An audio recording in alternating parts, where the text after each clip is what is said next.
This is Autoline Daily, the show dedicated to enthusiasts of the global automotive industry. Tesla officially revealed the refreshed Model Y.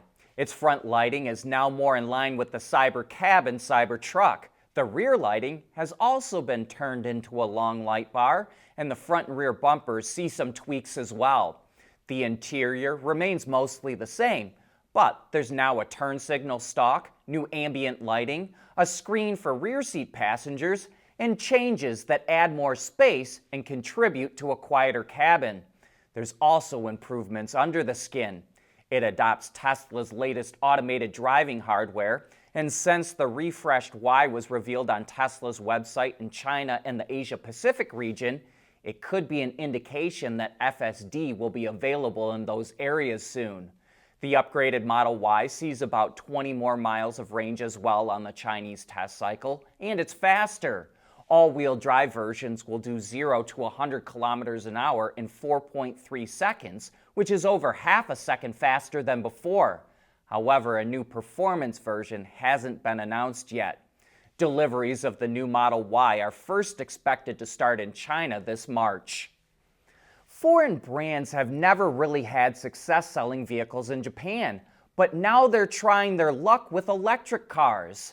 Tesla started selling its vehicles in the country a decade ago. BYD followed in 2023, and now Hyundai has announced it will launch its low-cost Inster EV in Japan this May.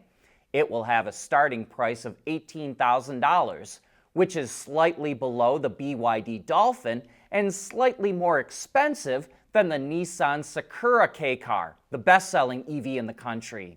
But EVs aren't that popular in Japan. Only 23,000 Sakuras were sold last year, which was down 40%. BYD only sold just over 2,200 vehicles, and Tesla doesn't disclose its Japan sales.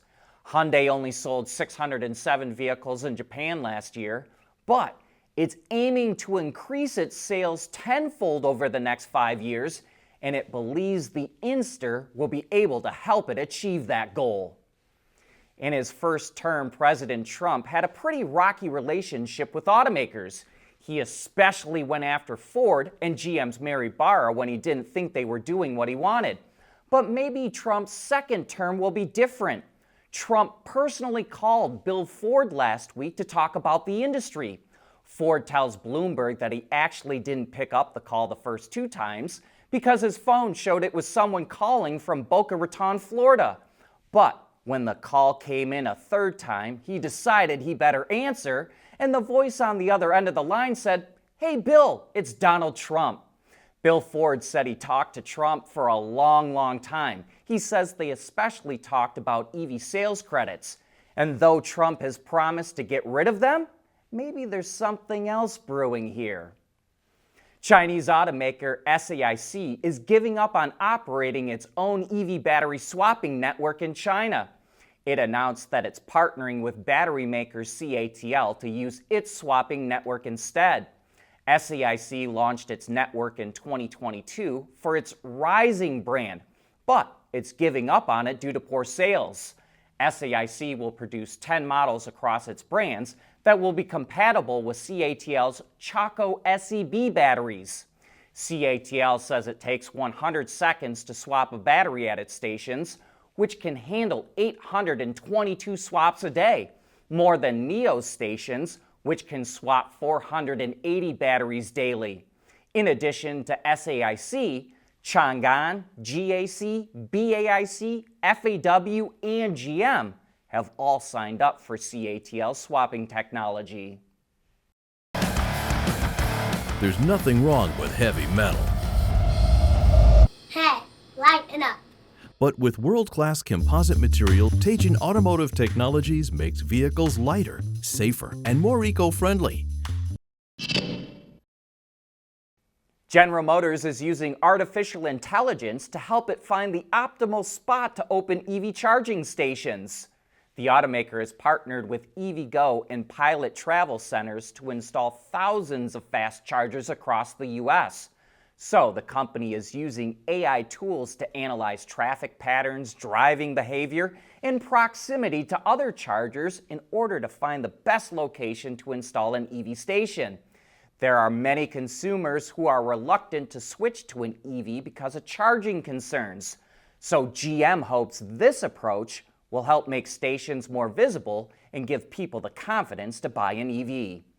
Speaking of GM, it's not just getting into Formula One with its own team and engine, it's setting up a separate company to build those engines. It's called GM Performance Power Units, and it will be run by Russell Blanes, who has 30 years of motorsports experience and has been running GM's motorsports propulsion and performance team. The new company will be based near GM's Racing Technical Center in Charlotte, North Carolina, and it opens next year. By creating a standalone engine company, sure sounds like GM wants to lease engines to other F1 teams as well. And in one last bit of GM news, Chevrolet announced pricing for the new ZR1 Corvette. The coupe starts at roughly $175,000, while the hardtop convertible is $10,000 more. The 3LZ trim line adds another $10,000 on top of those prices, and the carbon fiber aero and ZTK performance packages are another $10,000.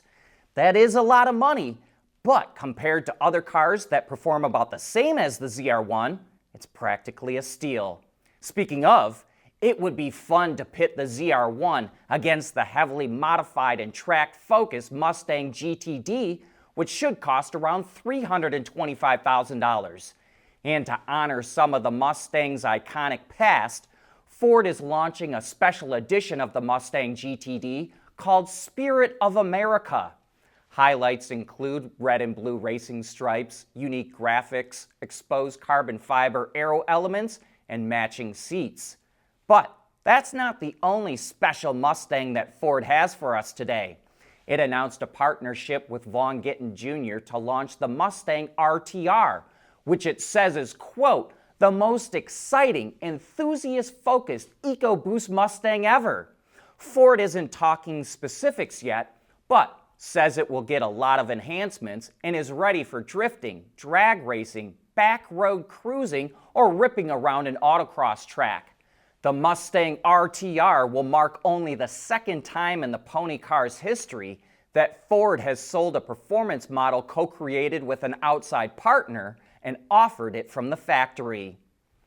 It looks like Honda could end up with some of Nissan's body-on-frame trucks as part of the merger between the two companies. The Nissan Frontier midsize pickup truck and the Armada SUV are both body-on-frame vehicles and are bigger than anything that Honda sells. And we think that Honda's North American dealers would love to have an entirely new class of vehicles on their showroom floors, and likely high-profit vehicles at that. And no doubt Nissan would love to get Honda's hybrid powertrains into its vehicles as fast as it can.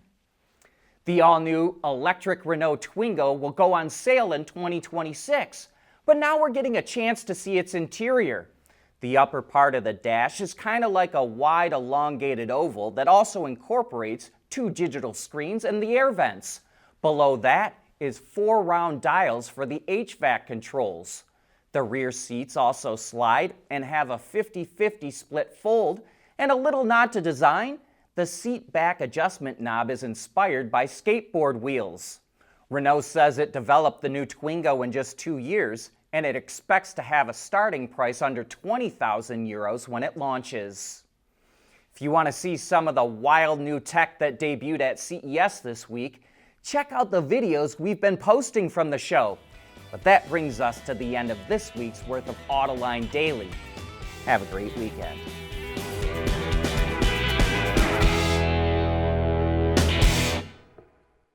Autoline Daily is brought to you by Bridgestone, solutions for your journey. Intrepid Control Systems, over-the-air engineering boost your game. And by Teijin Automotive Technologies, the formula for better mobility. This year at CES, Intrepid will be showcasing our new cloud-based tools for OEM fleet management. We'll be sharing our Wi-Fi Analytics Cloud platform and how it integrates with Intrepid products, revolutionizing remote access fleet management, increasing the depth for individual data points during testing, and accelerating product development time. Catch us at booth 4664 in the West Hall, January 7th through the 10th at CES 2025 to learn more.